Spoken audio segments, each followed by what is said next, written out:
Welcome to Review the PS2, my eternal quest to review every PS2 game. I don't have any history with today's game. I saw it in my favorite video game store earlier this year, thought that it looked cool, and took a chance on it. It's called Demon Stone. Before we get into it, you need to know two things. Number one, this game is based on the popular Dungeons & Dragons campaign setting, Forgotten Realms, the same setting that's used in Baldur's Gate and Neverwinter Nights. Number two, this game is made by Stormfront Studios, who made the video game adaptation of The Lord of the Rings, The Two Towers. Put these two together and you got Demon Stone. It does some good things and some not so good things, so let's start on a high note with the good stuff. Demon Stone is about a Slod Lord and a Githyanki general who are stuck in eternal warfare.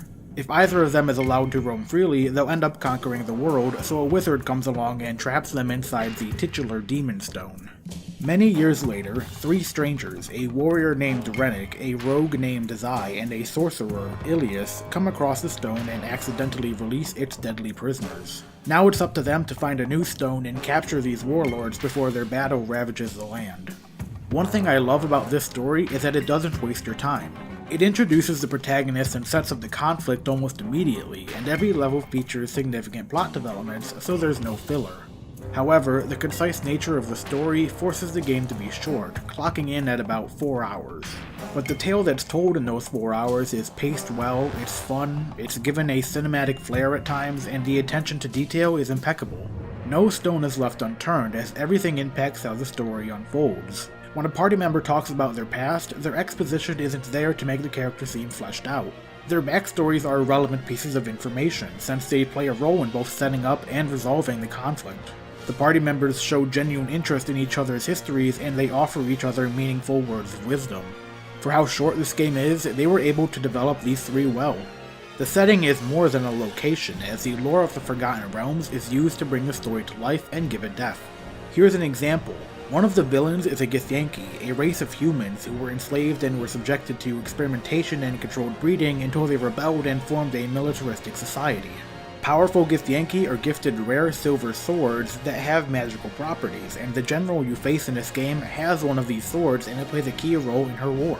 This kind of reference, and the way that it's made a focal point of part of the game's story, reflects in the writer a deep respect for and understanding of the lore. Who wrote this? Oh. For those of you who don't know, R.A. Salvatore is a best-selling author who wrote dozens of Forgotten Realms novels. He knows how to write high fantasy, he's creative, and he knows a lot about the Forgotten Realms and D&D, and it shows in the final product, and it's convinced me to start reading his books. Good on Stormfront Studios for going above and beyond to hire him when hiring any other writer would have sufficed. But of course, games are more than just stories, so we must move on to the not-so-good stuff that this game does. Demon Stone seems to lift most of its gameplay from The Two Towers, but it makes some changes, so let's begin with that game. The Two Towers is a fun, competent hack-and-slash game. You slice and dice orcs while running around mostly linear levels based on memorable scenes from the movie. There are also some larger set-piece battles where you have to defend Helm's Deep or survive the ambush at Balin's Tomb. Combat is fast, responsive, and rewarding. Each character has a speed attack, a fierce attack, a knockback, a parry, and a ranged weapon. Fierce attacks are slower than speed attacks, but they do more damage and can break shields. You also have devastating attacks, which have a slow wind-up, but they do major damage to nearby enemies. If an enemy falls to the ground, you can perform a killing move that results in a big boost to your skill meter, which gives you more experience per kill depending on how high the meter is. After each level, you can use experience to buy new combos, stronger attacks, or more health. The variety in the enemies is good, ranging from weak orcs that die in 2 hits to mighty Urukai and cave trolls that can mess you up pretty badly. That's the Two Towers in a nutshell, so let's move on to Demon Stone. The level design is about the same. It's more linear than The Two Towers, but it only has one big set-piece level, with smaller set-pieces sprinkled around the rest of the game. The combat is definitely worse though. For starters, there are no speed or fierce attacks, just regular attacks and unarmed attacks. I haven't seen a single use for the unarmed attack. It's slower and weaker than the regular attack. There are no knockbacks, but there are still killing moves, which is odd. If an enemy falls onto the ground, he's almost always dead. In one level, you get to team up with Drist Do'Urden to protect Mithril Hall from invading trolls, and you have to kill the trolls by stabbing them with a weapon you've set on fire. That's the only time in the game that the killing move is used, which makes me think it was just a leftover mechanic from the Two Towers that they felt the need to shoehorn in somehow.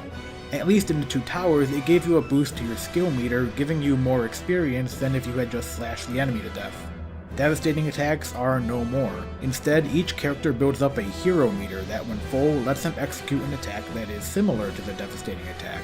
This is a fine change to make. The new attack is useful for getting out of a tight spot, and if all three heroes have full meters, they can execute a team attack that's even stronger and affects a larger area. The ranged attack is untouched. Its upgrades, its targeting system, and even the way you can charge it up are all the same. Now, since there are no fierce attacks, there are no shielded enemies, which makes the enemy design bland. You get a melee guy and also a ranged guy, and then they just get reskinned for different areas or depending on the army they belong to. The enemies flood battle areas and gang up on you constantly. Most of them die after a couple basic 3-hit combos. I played through the game on the easiest setting, and after seeing how even the strongest enemies died so quickly, I went and played on hard mode, and they were still dropping like flies. And since the enemies are so weak and plain, the tiny number of combos you can buy have no use. In the Two Towers, your combos existed to help you perform some kind of feat in combat.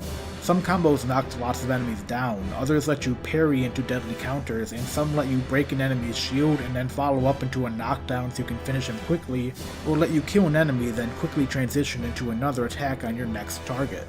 In Demon's Stone, the combos have the appearance of usefulness, but really they just do nothing since the enemies can't be knocked down and they have no shields that you're supposed to break.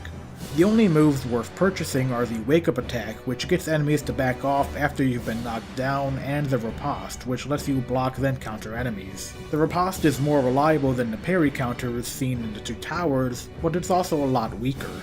The parry counter required precise timing, but it would kill an enemy outright, and you would have to buy stronger counters to be able to deal with stronger enemies. The progression system is another thing that was copied almost exactly. Killing enemies gives you experience, but it also gives you gold, which you can use to buy new weapons, armor, and even more buffs. Pretty much by the end of the game, you'll have enough money to buy all the best equipment, so there's not much of a buying strategy to employ here, like you'd see in an RPG. Seeing the characters change their appearances and grow stronger is fun, and this is a good way to keep you interested in the otherwise repetitive gameplay. Demon's Stone might seem like an inferior copy of a better game, but it actually does something that the Two Towers doesn't do. It draws distinctions between the characters. I really can't tell you the difference between Aragorn, Legolas, and Gimli. They seem to have similar stats, they have the same combos and upgrades, and my decision on which one to use boils down to personal preference. However, in Demon's Stone, everyone plays differently, and over the course of 10 levels, they'll all get their time to shine, whether it be in a boss fight or a level segment designed around their unique talents. Rennick, Zai, and Ilias are different in their stats and traits, and you can switch between any of them whenever you want. And you'll want to switch characters often, because they all play useful roles in battle.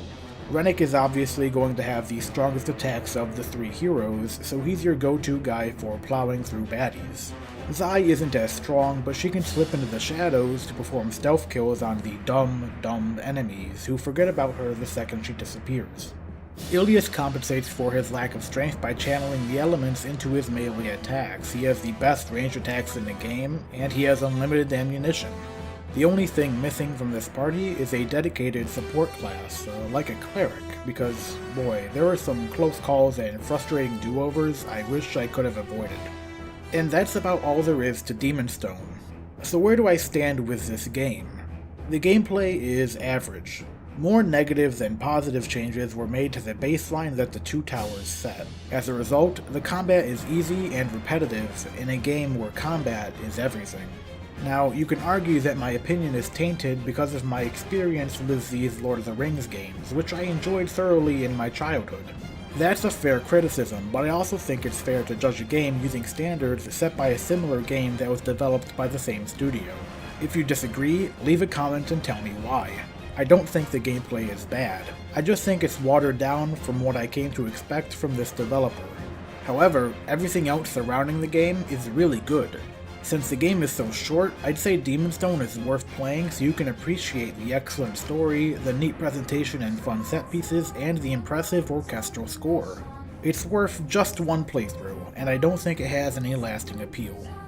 Demon's Stone reminds me of 13, another game where I thought the gameplay was okay, but the rest of the game was quite good, but I said that that game was not worth playing. If you want to know why this game is worth a playthrough and 13 isn't, hop on over to my blog on RF Generation and you can read why and also see some extra thoughts about Demon's Stone and all of my reviews. Thanks for watching.